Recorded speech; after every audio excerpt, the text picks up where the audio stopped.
All right, welcome back. Shh. Welcome back, welcome back. Ready? Thank you. Please sign into the attendance and check in. Questions on your mind from last class? Questions about zoning?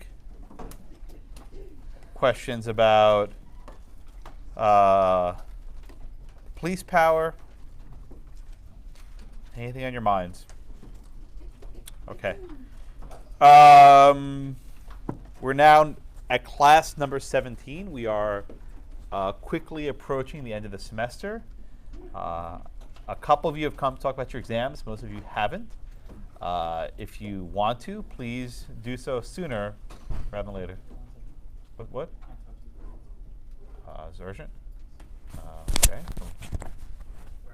Is a microphone here?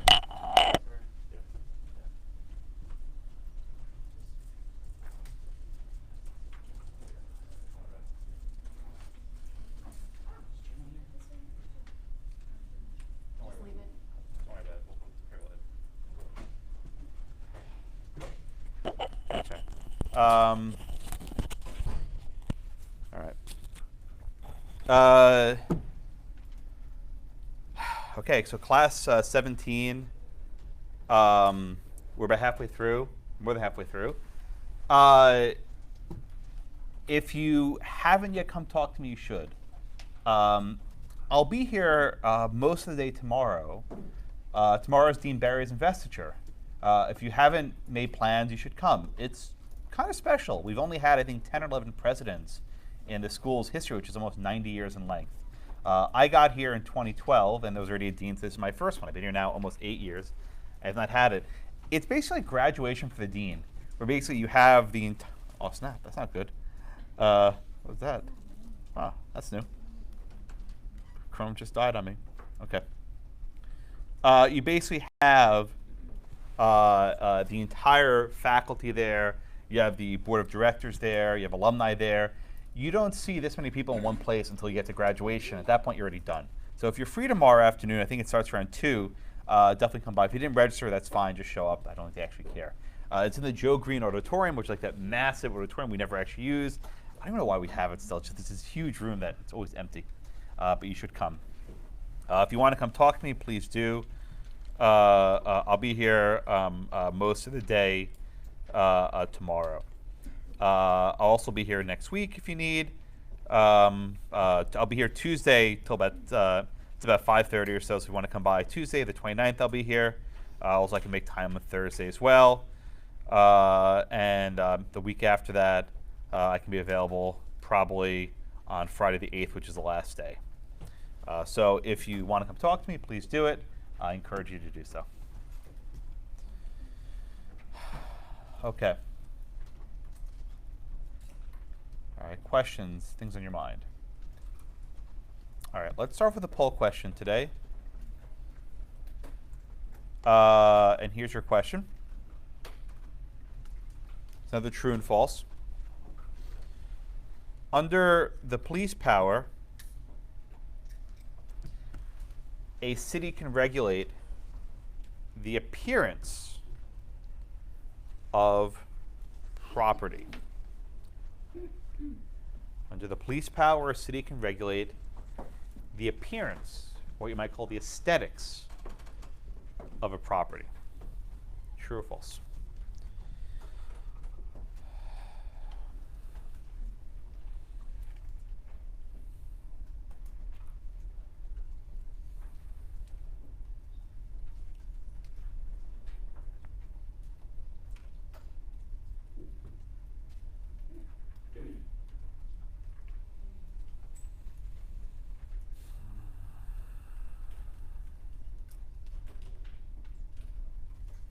Let's see what we got.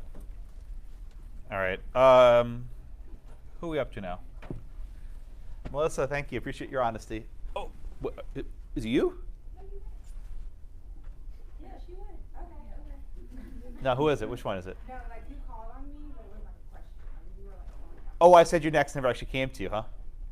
No, like you like asked like a random question. All right, I'll go to you. Fine. True or false? What do you think? It's easier just calling you. Okay, it's an easy one. True or false? What do you think here? I put true. Okay, why do you think true? I don't know, because they can like design by designing and they can like All right, but tell me. Let me ask you a question if I can.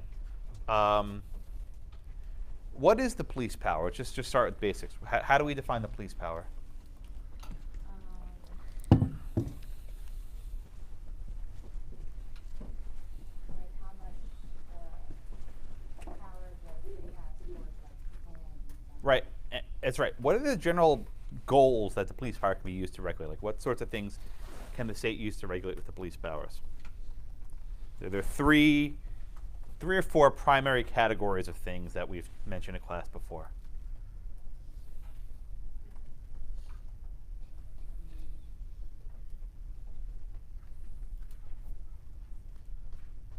regulate land. Well, you're regulating land, but to what end? Melissa, what are the three or four major categories of things that the police power can be used to regulate? What are these? Health, that's one. That's two. Louder, I think you said it. Yeah, you're right. Don't say that quietly. You're right. Health, safety, general welfare, and depending who you ask, morals. People disagree on the last one, so I'll maybe just omit it for now. Randy and I don't. Randy Barnett's my author in common law. We don't agree on this one, but at least health, safety, welfare, and morals. But at least health, safety, and welfare. All right, so Melissa, let me ask you a question. How does aesthetics or appearance fit within those three categories of the police power? Where would that fit in? You don't think it does? So is the answer to this question true or false? Okay, why'd you put false? Well, I know like the old rule is that they couldn't, and then the modern one it's like they do it, but it's like under the table. It's under the what? Like it's not Under for that purpose. under the table. Okay, Natalia, what do you think the answer is here? True or false? I want to say true because of the case, the current one, Uh huh. because it's a factor, I think. Okay. Now I think we're getting the right track. It's a factor, right? What do you mean a factor? I think you're on the right track here. They support the action, but not allow the Okay. Let me go back, Natalia. The question I asked a minute ago to Melissa, if I can. Does aesthetics, does appearance, does that fit with any of the three categories of the police power?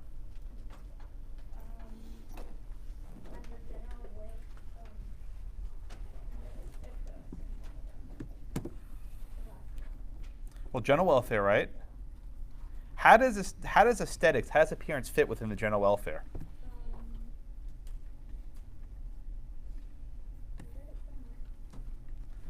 Is that Ben? Yeah. What do you think? Where does appearance fit within the general categories of the police power? Oh, say it again, one more time. Okay. Right. We've already seen with these cases that the government can promote the general welfare. And one of the ways they can promote the general welfare is by stabilizing property rates, by maintaining property value, such that the value of property won't fall. So Ben, let's just come back to you for a second. Can the regulation of aesthetics, of appearance, is that directly part of the welfare of the people?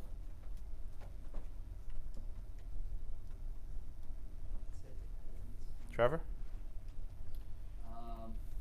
No. You're saying no, okay. I like no better than depends, okay? Why do you say no? Because property value doesn't have anything to do with the welfare of the people. Does it? Well, Trevor, what happens if property values plummet and people start moving out of a neighborhood? Does that impact the welfare of the people? Yes. Okay. This is the thinking of how this question goes. And the answer here, right, the answer to this question right here is false. Let's see how you guys did. Oh, wow, that's pretty damn close. Wow, 5140. Why isn't I up to 100? 5148? What? Okay, whatever. Well, close enough, right? Math is hard, right?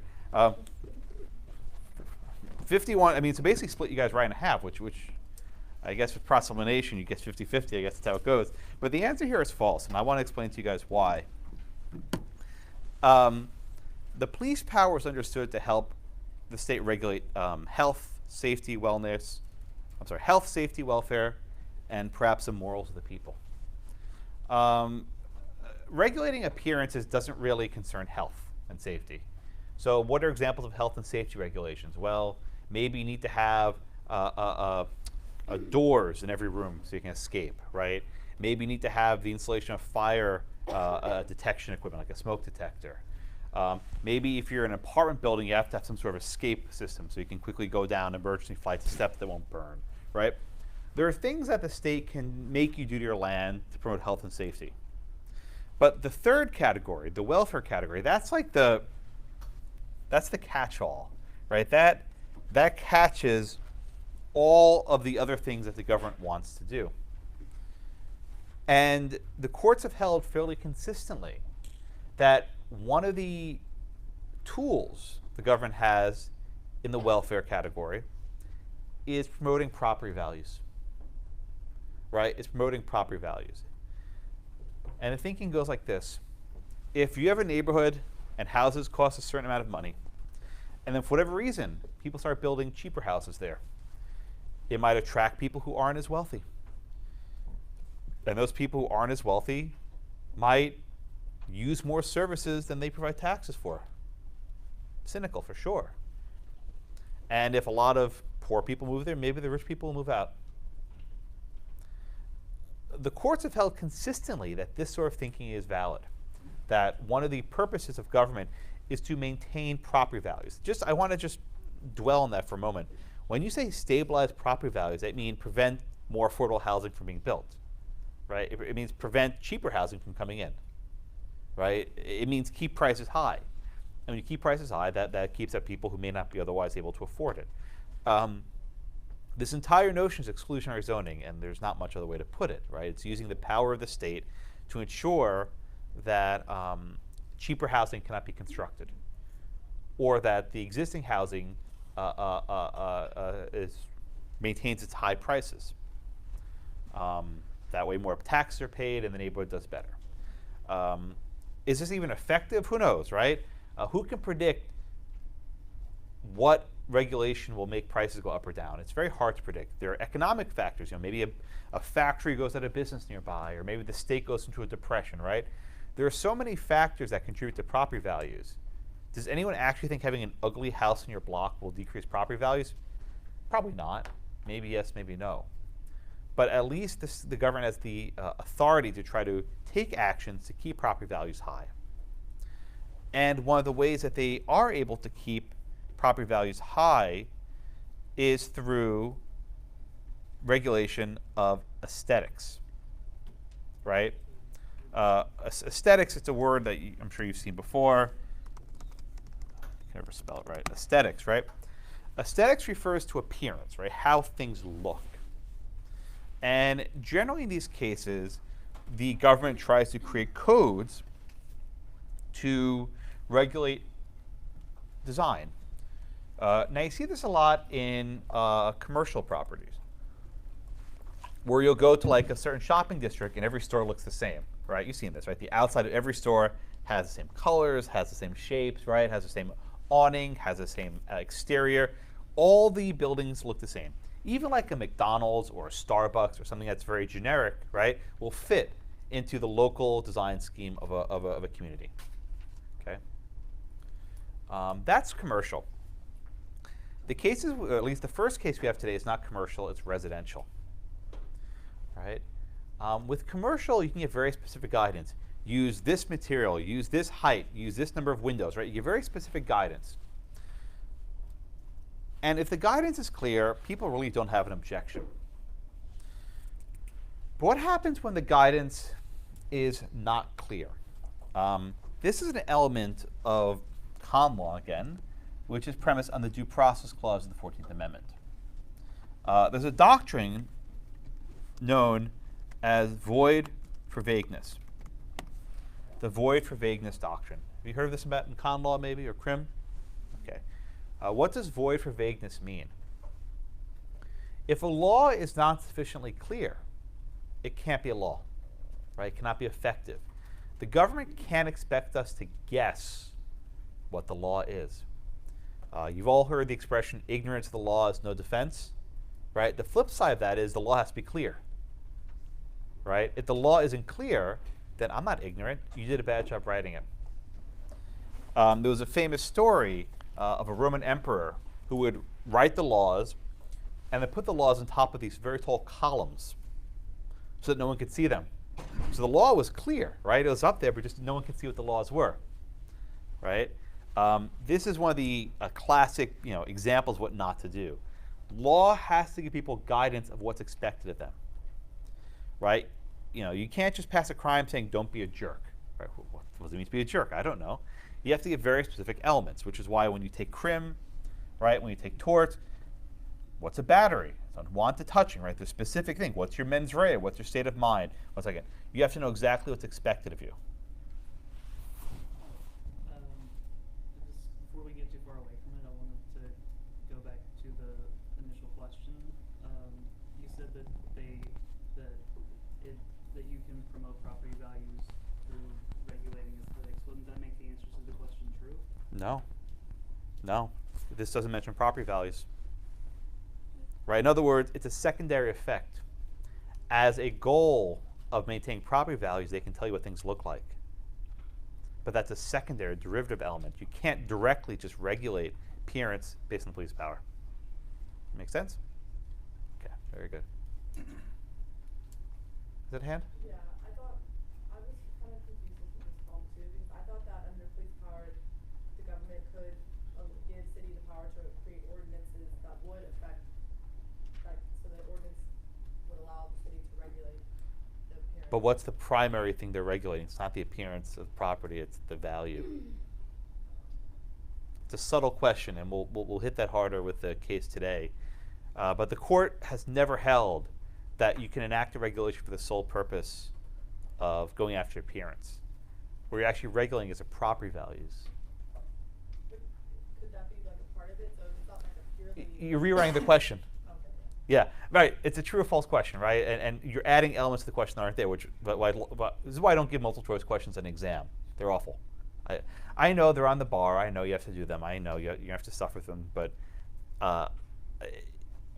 these questions are designed to tease out a specific thread, not quibble indefinitely over the phrasing.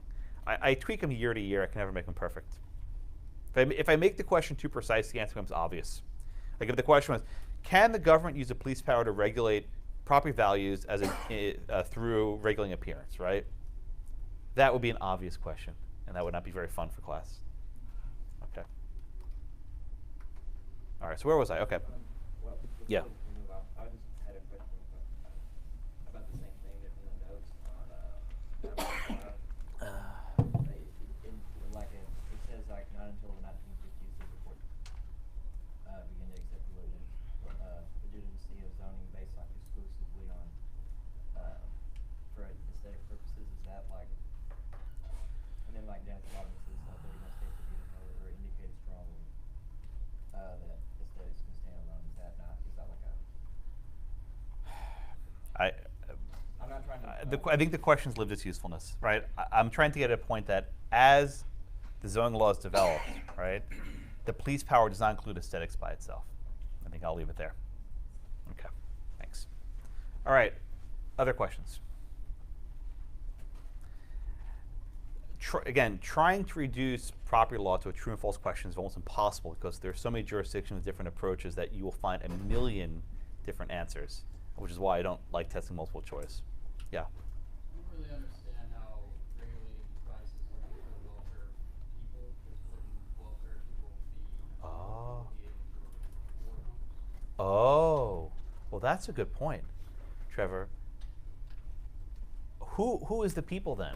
In this case, the people living in a community or those who may seek to live there? You'll do a case for class on Tuesday called Mount Laurel. It's from New Jersey. If anyone did the reading, you know what I'm talking about. The premise of the Mount Laurel case was like this. The city structure their zoning laws to make it impossible to build apartment buildings, right? That the only properties that could be built were homes. And the government said, we need to do this to maintain our property values. And the court actually said, when deciding what the general welfare is, you cannot just look at your own taxpayers. You have to look at the surrounding community as well. That's people who might want to live there, but can't because there are not enough empty units. So in the Mount Laurel case, they actually use your suggestion and they expand the scope of the general welfare to include everyone in the state, or at least the surrounding area, and not just those in a particular region. But it's a very good point, Trevor. I appreciate it. Okay, everyone with me? All right. Back to void for vagueness. I think I got derailed for a little bit, but I'll go back to void for vagueness. Right? Laws has to be clear, right? And if a law is not clear, we say it deprives you of the due process of law. Right? Now, I don't want to get too far into con law, but the due process clause doesn't always refer to a process or a trial or a hearing. The due process clause also concerns whether the legislation itself is rational. Right? Is it a rational law? And we say that a law that gives you no guidance cannot be rational. Right? It's void. It's void because it's too vague. Generally, the courts are skeptical of the void for vagueness doctrine. They think that if Congress wrote a law, if a state wrote a law, that's probably good enough. But at least in one case we have today, we have some vagueness issues, right? Where it's not really clear what the government wants you to do. And if it's not clear what the government wants you to do, the court can say, no, you can't enforce this law against them. Okay? Questions? All right, Zach, Kyle, you want to give me the facts in the first case, please? State ex rel Stoyanoff versus Berkeley, Supreme Court of Missouri, 1970. So Stoyanoff bringing a lawsuit against the government. He's suing the guy that really wanted to build this like triangular shaped house. Yeah, I got the picture up here, right? It's this one. Kind of looks like a flying saucer. I don't know quite exactly what it is, but it's, it's a weird design. And they're suing it because it was against the ordinance that the city had passed that schools in that area. Mm-hmm. And the city kind of described it as, I think it was like a monstrosity. A monstrosity, yeah. And so when we went in, they said it was like the house would adversely affect the surrounding homes and everything like Good. that. Good. And Yeah. so when he hired the architect, he went ahead and built it, and that was his mistake. Instead of going down and showing them the plans before building, he just went ahead and built it, and then that's when they were kind of like, well, screw on that deal. Yeah, very good. All right. So a couple points just to start. Thank you for that, Kyle. So first, the case is called State ex rel Stoyanoff versus Berkeley. Does anyone know what ex rel means? Have you ever seen this before? Anyone know? Yeah, Cece? Exactly. Very good. Very often, individuals, private citizens, can file suit on behalf of the state. So I'll give you a very easy example. Let's say that there's a government contractor, right? Lockheed Martin or Halliburton or whatever. And you know that Halliburton is committing fraud against the government and that they're taking money from the government. As a private citizen, I can actually file a lawsuit against Halliburton and say, I am accusing Halliburton of engaging in fraud against the government, right? And the state will be called a United States ex rel Blackman versus Halliburton, right? Ex rel, I am what's called the relator, right? I am bringing the case. Actually, I'm not the relator, but I'm bringing the case against the on behalf against this private party on behalf of the government, right? So who is Stoyanoff here? Stoyanoff's a neighbor, right? Stoyanoff is the neighbor. And who is Berkeley? Berkeley's a homeowner. He's actually the relator. That's what you call it, the relator. And basically, a private homeowner is bringing the suit against the what do you call it? Against the neighbor. So the state may or may not even care about this, but the private neighbor brings this lawsuit. Now, how many of you actually would even care enough to sue your neighbor over a construction? Maybe you are. I don't know. This seems like a lot of work for something that why do you even care about it? But these neighbors are just very adamant about the community. By the way, remember the case Shelley versus Kramer with the restrictive racial covenant? Do you remember what state that case was from? Missouri. Do you know what city that case was from? Ladue. The same place that had the restrictive racial covenant in Shelley versus Kramer wanted to keep out the flying saucer house. They didn't just hate, they hated everyone basically, right? Anyone who was different, whether they looked different or they had different designs. This was a very strange place. There's actually another another case from this city where they actually banned the display of patriotic signs in windows. I'm sorry, of anti-war signs in windows. There's another case called City of Ladue versus something or other. But this city keeps coming up in zoning case. Like I couldn't tell you why. But it's a very wealthy area outside of St. Louis. Okay. All right. So again, the relator, Berkeley, applied for a building permit to build this home with unusual designs.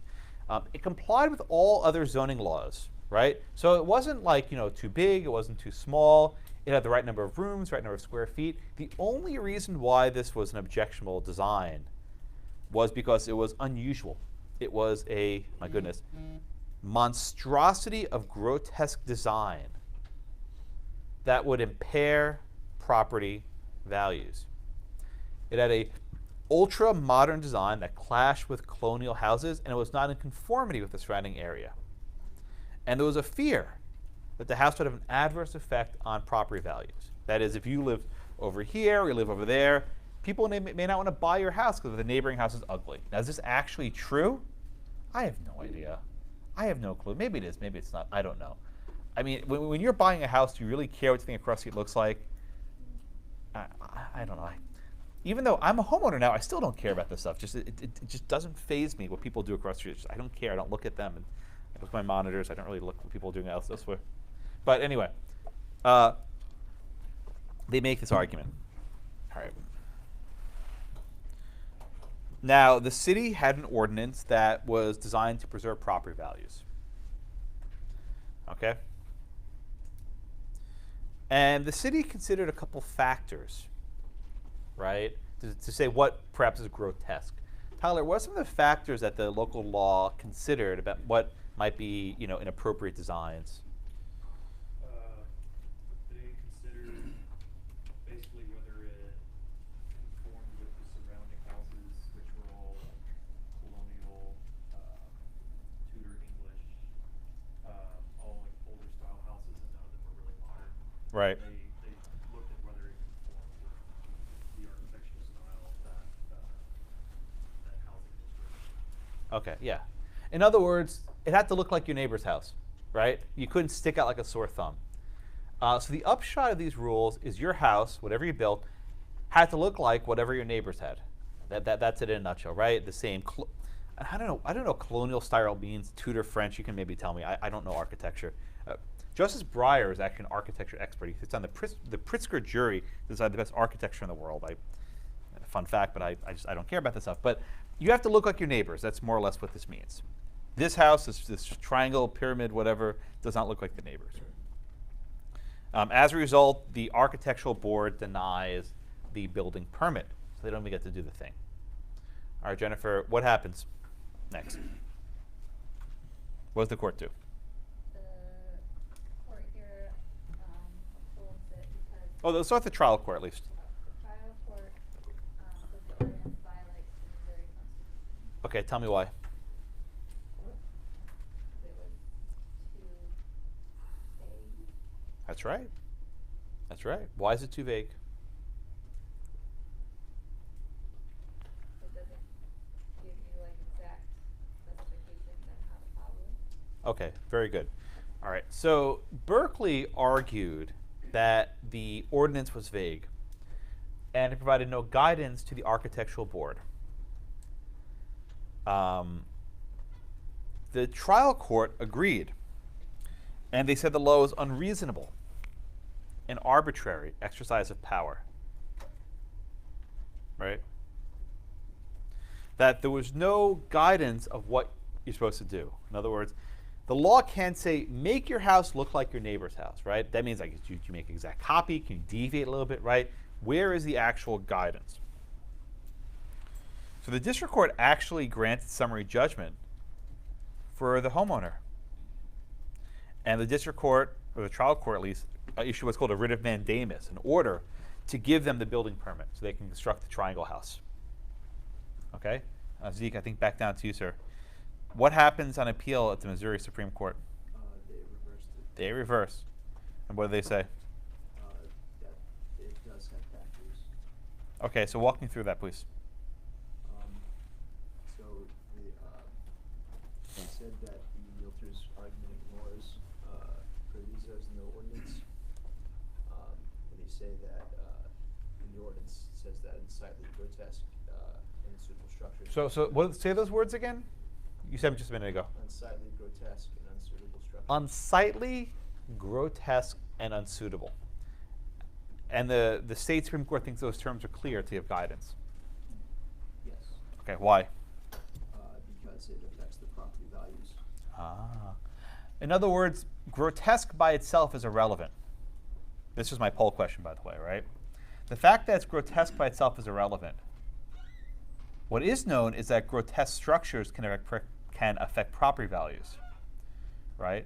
Now, is there any evidence of this? Of course not, right? It's not something that's actually proven. But the court assumes, in what we call a rational basis review, that this might be valid.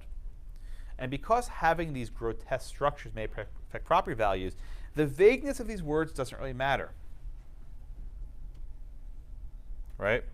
In other words, aesthetics must be considered as a subsidiary, as a secondary issue beyond property values,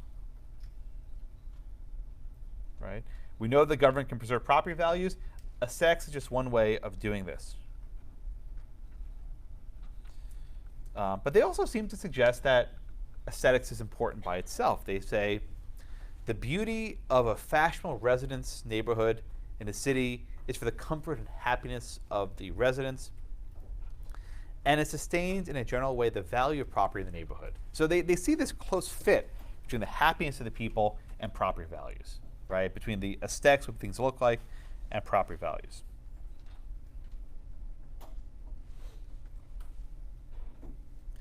And they say that it's not unconstitutional to give this board the authority to decide what is unsightly. Because whether it's unsightly is allowed to be decided as a means to preserve property values.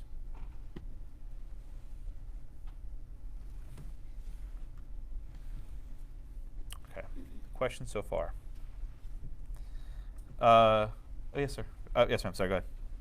So this case was like in 1970 something, right? Yeah. Would it make any difference if it was today? Because I feel like it would a lot of stuff more or it wouldn't matter. Yeah, I see your point, right? You know, we have more modern designs today. I think it would depend on the neighborhood, right? Let me ask you this question, right? If you wanted to build some sort of modern house in this community, how would you go about doing it? What would you probably do? Oh, no, no, Houston doesn't matter, but like in St. Louis or Ladue, right? If you want to go and build some modern property in this neighborhood, what would you do? Who would you hire as your architect? Yeah, who would you hire as your architect? Someone on the board. Oh, you see where I'm going with this, right? We know that the board had, what was it, a couple architects on it, right? 3 architects are on the board. What if you go hire the firm of one of those architects to design your house? What if, like, you find that, this architect is best friends with that architect, and then you hire his best friend for your construction? Do you think you're getting approved? Right, so I don't want to be too cynical. I don't want you to be too cynical, but if you're smart about this, you hire the right architect. And I'm sure in every town, you know who this person is, right? This is someone who's built there before, and maybe they're chummy with the board, and then you get you get your permit. So the upside is, can you still build something modern? Well, maybe not this modern, but maybe a little bit more creative, a little bit more original. But if you have the right architect submitting it, if I had to guess, this architect was not the local, maybe it was someone else. They didn't know, so we don't want this guy. So there's still ways of getting your position through if you use the right people. It's a lot of states have what are called occupational licensing laws, right? Where if you want to enter a profession, you need to seek approval of the profession.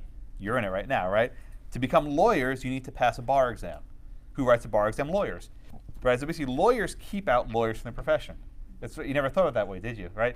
That the attorneys decide who gets to replace them. Right? And there's a reason why lawyers know the best, grounds for justification. In some states, you actually have occupational licensing exams for florists. Like in Louisiana, to be a florist, you need to pass an exam. And who administers the exam? Florists. And florists don't like competition. They say, no, we don't think you're good enough. Your floral arrangements aren't nice enough. There's some places, if you want to have a moving company, you have to actually get approval from people who own moving companies. And they don't want to have competition. They keep people out. So it's a very common aspect of economics that people who control entry will let their friends in, not let their opponents in. It happens everywhere. Not what you were asking about, but I think I maybe answered part of your question. Yeah, in Houston, you can build whatever you want. We don't have aesthetic zoning. Right? It's not a thing you have to worry about here. Is there a reason why? Like, is Houston the only? Because I think that's really Yeah, Houston is the only major city in the country that lacks a zoning code. The answer why is sort of historical. Early on, our city charter was amended to prohibit zoning. So it would basically require a popular referendum to impose it. We've had 3 votes. The last one, I think in the early 90s, can't remember the year, and it's failed each time. So we are the only city in the country, major city, that doesn't have a zoning code. I don't care about aesthetics, so it doesn't bother me. But some people, they really dislike it. I don't care. Okay, so questions in the first case on Stoyanoff. This is the traditional, the traditional perspective that the state, because of the power to regulate property values, can also regulate aesthetics. This is usually the way people approach it. Okay. Okay. Any other questions in the first case? All right, let's go on to the second case. I think Jacqueline, you're next. You want to give me, please, the facts in Anderson versus the city of Issaquah from Washington. Sure. Anderson is the one, he owns the property, and it has certain zoning for general commercial use. Uh-huh. And he decided to put a building there. And he got all necessary approval from everybody, but then, and that's the criteria there. And then it says, okay, it was approved, but when they reviewed it, they said that the facade did not fit with the concept of the surrounding area. Okay, very good. Thank you. All right. This is 145 Northwest Gilman Boulevard. Oh, snap. What's going on? What is this? I've never had that happen before. It's happened twice within a minute. Google is not... they want me prying eyes looking at their beautiful Gilman Boulevard, right? I'm sorry, I get really cynical with this topic because I don't care about aesthetics. I'm a bit of a snoot on this one. I don't care. All right. So here's what happens.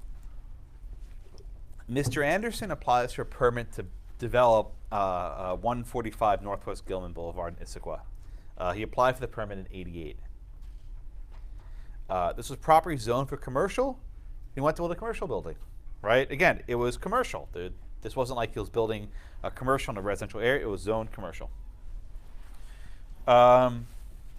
He applied for what's called a certification. That is, he has to give his design in advance. Okay. Ernest, what were some of the criteria, some of the conditions that the government looked to decide whether to permit this certification to be given? Like the fountains, the paving of brick, wood, and other similar methods. Yeah, they give a couple factors, like 4 or 5 different factors. What are those factors? I thought that's what it was. They wanted wanted him to present a plan Right. that involved the landscaping and, Okay. what the facade was gonna look like. Okay, good. Yeah. And, you know, whether it's gonna be made out of brick or wood or other. Well, although the specifics, but this, the ordinance itself, what did the ordinance say it to look to? Those are the specifics in his case. You mean like, the relationship That's of the it. building Yeah. and the site? Okay, so give me those factors, please. Okay, buildings and structures shall be made compatible with adjacent buildings of conflicting architectural styles by such means as screens and site breaks or other suitable methods and materials. 2, harmony in textures, lines, and masses shall be encouraged. Mm-hmm. And then in the building design itself, evaluation of a project shall be based on the quality of its design in relationship to the natural setting of the valley and surrounding mountains. Yeah, to the mountains in the background. Okay, very good. Thank you, Ernest. I appreciate it.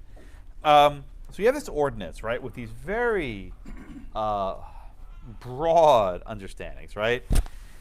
What is the relationship of the design to the surrounding area, the natural setting? Are the building components in proportion to the other things nearby? Are the colors harmonious?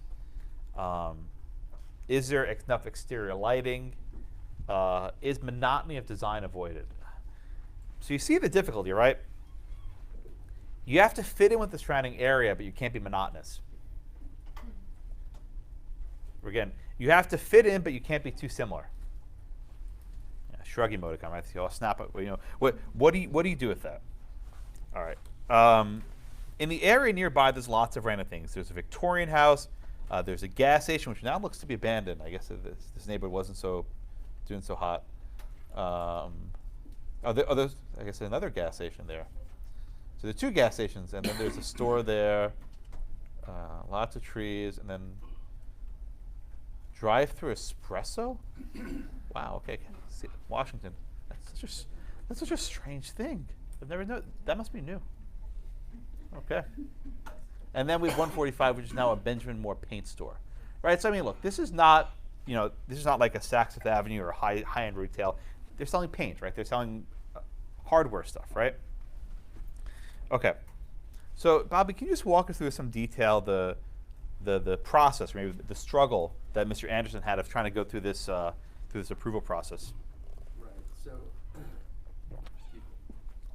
Mr. Anderson, after he got the architectural plans, he went to various city departments for most they needed, and they ended up basically telling him no and giving him some recommendations on how to. Okay, so step number 1, right? We'll go through this one at a time. In the first meeting in December of '88, they said the facade, the exterior, did not fit in with the surrounding area. They were worried about the colors, that they weren't consistent with Issaquah, and they need more depth, whatever that means. Okay? And they said, we'll give you an opportunity to revise your design. Now, just to be clear what that means, this was another expense for Anderson, right? He had to hire his architect to revise his design. This wasn't the government saying, here, we'll pay for this new design. It's here, you on your own dime, go hire an architect again to repay for this design. Again, this was like a hardware store. This was not like high-end retail. Okay, they come back with revised plans and see what happens with the second round. Commissioner Larson said that he should present a plan for their comments and suggestions. Basically, they said the blue might be too blue. The blue might be too blue. Okay, thank you. Yeah. And that they liked the brick. The front of the building could be modulated to have another design techniques employed. So they liked it, but they didn't like it. Yeah, it's good but not good, right? So again, they revised their plans. They changed the roofing from metal to tile. They changed the color. They added a blue trim. They added brick. But they're still worried, right? It's not the right shade of blue, right? That people may not like it. So they revised the plan one more time. They add an overhang, which I think is this thing. I think it's what the overhang is. I'm not exactly sure. But they add an overhang. They add some more brick. They add more colors. Danny, is the government happy now? No. No, they're still not happy. Why are they not happy still after all these revisions? So they are kind of becoming even more vague in their explanation. Oh yeah, I think that's a good way of explaining it. Yeah, they become even more vague. What do they say now? They're just saying that it's not a certain, it doesn't adhere to a certain feeling of the general area. Yeah. And so it's becoming very subjective. Yeah. So now the commissioners say, you know, we gave you guidance and you're just not doing what we asked you, right? He says, look, if you drive up and down the block, you'll get a feel for what this neighborhood's about. You'll see it's not compatible. It needs major changes. Major changes, right? Again, this is at the guy's cost. So, Emily, what happens next? We're still not done with these people. He said he'd be willing to change from stucco to wood facing, but Yeah. after 9 months, he wasn't going to make any other changes. Yeah. And then what do they do after all that? So they denied him. Right. The guy dropped $250,000 on design to build a hardware store, basically. Right? If you guys are on, if you have a business, whatever, this is why construction takes forever in non-Houston, because you have all these people you have to satisfy, right? This is an egregious example, and I'm not going to hold this up as an exemplar, but when other people can just tell you what you can build and what you can't build, it takes forever to make everyone happy. So after 9 months and $250,000 in designs, they say, sorry, you don't get your permit, right? They have concerns about the street. And we must preserve the aesthetic value and the unique character of this neighborhood. And we have to be sensitive to the character of the street. And again, I'm just going to zoom out and see the abandoned gas station across the street. I think Gilman has seen better days. Yeah, I mean, car care. I mean, I'm just looking at the stores. There's Salmon Days. I mean, tacos. Right. I mean, this is not like, some sort of beautiful historic area. It's just a bunch of stores, right? I don't. Maybe I'm missing it. Maybe you guys can Google it better than I can. But I'm just not seeing the value. But maybe what do I know? Right? I'm sitting here in Houston. All right. At that point, Anderson appeals his decision to City Council, and the City Council, 7 members, puts 4-3, and affirms. He then appeals it from the City Council to the courts. Again, to do this, you need lawyers, right? You need an attorney to do all this. Wouldn't it be easier just to sell the property and move on with your life? I don't know. But he's committed. So it is appealed to the trial court. The trial court rules against him. Then it's appealed to the Court of Appeals. Okay? Okay. Kaylee, what happens at the Court of Appeals? So at the Court of Appeals, they look at the ordinance itself. So like on its face, they discuss how an ordinary person reading it isn't given effective guidance and Very good. is required in it. And essentially they discuss that the board was using their subjective feelings toward Good. it and not using, objective guidance. Yeah, they did it for the fields, right? Yeah. All about those feelings. So they found that it was unconstitutionally vague on the face because it didn't provide that guidance. Okay, very good. Very good. Thank you, Kaylee. Emily, Kaylee, good. Okay. The Court of Appeals actually reverses, which is rare. And something that's really off with Google's thing today. That's like the 4th. I'm just going to close it. This must be the ghost of Gilman just haunting me for making fun of their aesthetics. Okay, I'm going to close that. The court finds that the zoning ordinance is void for vagueness. Okay? The court says a statute has to give people of common intelligence a hint of what the law says. The law can't leave people guessing at its meaning. And that the code section do not give effective guidance to the residents. Right? How do you know if something's interesting? How do you know if something is monotonous? How do you know if something is harmonious? Right? These are words that don't have any sort of specificity. Also, the commissioners base their judgments on subjective feelings. right? Whether the design was compatible or interesting. How is a person to know what's in someone's head, right? You can't guess at those sorts of things. Now, the court has to decide, is this ordinance facial and constitutional or unconstitutional as applied?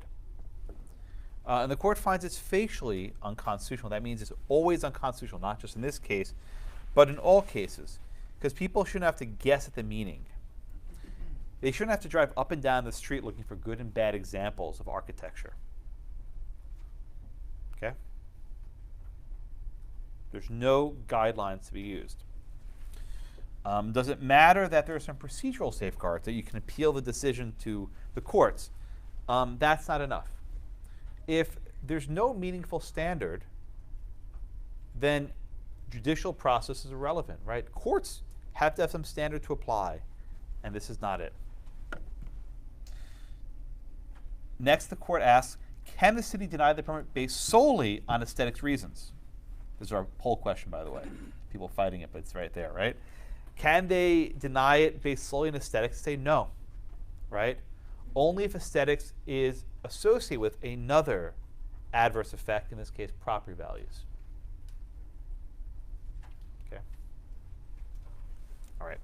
But Charissa, does the court leave open the possibility that you can design these codes to be more precise, to be more, specific? As long as it's specific, that's fine. They have to have guidance. Okay. What might that look like? How can that be? How can a code be developed that would meet constitutional scrutiny?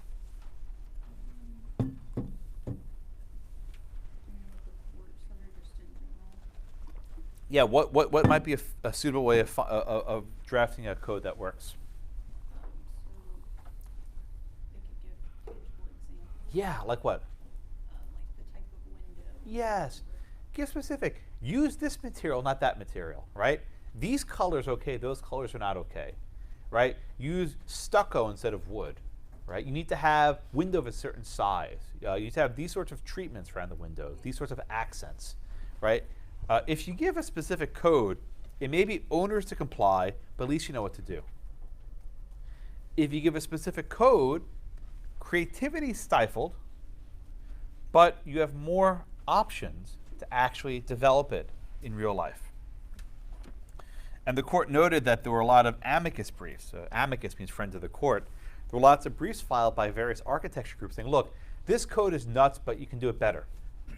In other words, don't kill this altogether. So you can still have codes that give you guidance, but they have to have some specificity. Okay.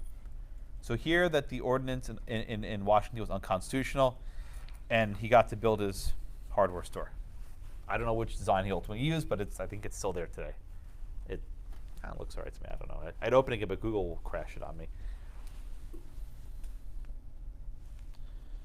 Okay. Questions in this case. Now, Shadden, let me ask you a question. Do architects like these laws, these sorts of strict zoning codes? Probably not. Why do you say no? Because it infringes on their ability to do their job according to what their clients would want. This is going to be an unfair question. Do architects go into business to be creative? Yes. Oh, you are the idealist. I love it. What do you think most architects go into business for? To make a profit. Yeah, make profit, right? In this case, the architect had 7 or 8 revisions, and he made $250,000. I don't think he was too sad about it, right? He was like, "Oh man, another revision, sucks for me," right? So I think, in some regards, architects who are creative, who want to be, like a Frank Lloyd Wright, a creative architect, probably hates this crap, right? He hates it. Oh, this is awful. But for most architects, like, okay, this means I get more business, right? This means I have a template that meets the requirements of the city. I'll just do the same thing over and over again. So in some regards, it standardizes architecture and makes their careers easier. Anyway, so I think architects generally like this because they know what to expect. But if you're creative, you're gonna hate this stuff. A couple other notes that I want to mention. More often than not, deed-restricted communities with covenants have aesthetic guidelines. right? This is much more common. So where I live, if I have to make any change to the exterior, like replacing a door, for example, I have to get the permission of the homeowner association, right? I can't randomly paint the outside of my house. The inside I can do whatever I want, but I can't change the exterior without getting permission. These are all private enforced covenants that are not subject to the due process clause, right? I've actually tried reading my HOA agreement. It's like written, it's this really blurry doc, you can barely even read it. It's been photocopied like 1,000 times. It's almost illegible. And it doesn't make any sense. I've tried, I have no idea what it's even saying. So the upshot is I have to ask the person in the office, can I do this? And the answer is yes or no. That's basically how it works. But there's no due process vagueness challenge. But like, this is a document. Remember the mimeograph, like where you would roll this thing? It's like this purplish ink to make copies. You never saw this, did you? I'm dating myself. Before Xerox machines, if you want to make a copy, you would put a document on this roll, you put ink on it, and you would actually turn a crank and it would make copies like this. But it was this blurry purple ink, and it was very hard to read. I'm dating myself. Okay. Anyway, this is pre-Xerox. All right. One other point on the First Amendment. You are now required to take First Amendment. You should. I am not teaching it this year. Maybe next year. We'll see. They don't tell me in advance. But there are First Amendment implications here. Generally, architectural expressions are not protected by the First Amendment, right? The courts have said you don't have the First Amendment right to have a flying saucer house. But this comes up in a different context, which is zoning laws for adult businesses. So we had the adult bookstore case last week. There are lots of cases involving strip clubs. The courts have held that exotic dancing is protected by the First Amendment.